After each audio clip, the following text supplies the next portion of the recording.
অর্গানোগ্রামের সিদ্ধান্ত মোতাবেক বৈষম্য বিরোধী ছাত্র আন্দোলনের কেন্দ্রীয় কমিটি ব্যতীত সারা দেশের সকল কমিটির কার্যক্রম আনুষ্ঠানিকভাবে স্থগিত ঘোষণা করা হচ্ছে। এর মধ্য দিয়ে আমরা বৈষম্য বিরোধী ছাত্র আন্দোলনের আগামী কার্যক্রম কোন উপায়ে পরিচালিত হবে সেই সম্পর্কে আমরা বসবো, একটা রূপরেখা তৈরি হবে। বৈষম্য বিরোধী ছাত্র আন্দোলন জুলাই গণ অভ্যুত্থানের প্ল্যাটফর্ম, জুলাই গণ অভ্যুত্থানের স্পিরিটের সাথে সাংঘর্ষিক কোনো কিছুই তারা বরদাস্ত করবে না, এই জিনিসটা আমরা স্পষ্ট করে বলতে চাই এবং তার জন্যই আজকে আমাদের এই বড় ধরনের সিদ্ধান্ত নিতে হচ্ছে।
আমাদের যে প্রাইমারি টেক্সট শুধুমাত্র ওইগুলো বাদ দিয়ে, যেগুলোতে একমত হয়েছে সেগুলো বাদ দিয়ে তার বাইরে যে ভূমিকা এবং কমিটমেন্টের জায়গাগুলো তার একটা খসড়া কমিশন তৈরি করেছে এবং কমিশন আগামীকালের মধ্যে সকল রাজনৈতিক দলের কাছে এই খসড়া প্রেরণ করবে আপনাদের বিবেচনার জন্য।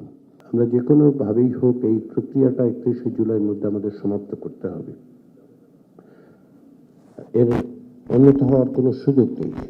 তারপরে জাতীয় সনদ স্বাক্ষরের জন্য হয়তো আমরা একটা অন্য দিন বরাদ্দ করতে পারি। 10টি বিষয়ে আমরা এক ধরনের ঐক্যমতে এসেছি, কিছু নোট অফ ডিসেন্ট আছে। 7টি বিষয়ে আলোচনার অসমাপ্ত পর্যায়ে আছে, কিন্তু আলোচনা হয়েছে। 3টি বিষয়ে এখন পর্যন্ত কোনো আলোচনাই হয়নি। যতক্ষণ পর্যন্ত মাননীয় প্রধান উপদেষ্টা অথবা ওনার কার্যালয় থেকে যথাযথ প্রক্রিয়ায় নির্বাচন কমিশনে লন্ডন বৈঠকের পরবর্তী যে সিদ্ধান্ত হয়েছে, সম্মতি হয়েছে, সেটা কমিউনিকেট না হচ্ছে, ততক্ষণ পর্যন্ত বাদ বাকি আমরা বা অন্যরা যাই বলি না কেন সেটা ধর্তব্য নয়। আমি আশা করব এই সময়ের ভিতরে মাননীয় প্রধান উপদেষ্টা সুস্পষ্ট একটা ঘোষণা দেবেন জাতির উদ্দেশ্যে নির্বাচন সংক্রান্ত, এবং নির্বাচন কমিশনে সেটা যথাযথ প্রক্রিয়ায় তিনি কমিউনিকেট করবেন তার মেসেজটা।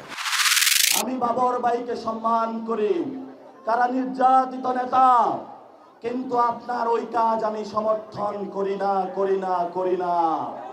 কারণ আপনার এই কাজের কারণে বিএনপি ক্ষমতায় আসতে পারে নাই।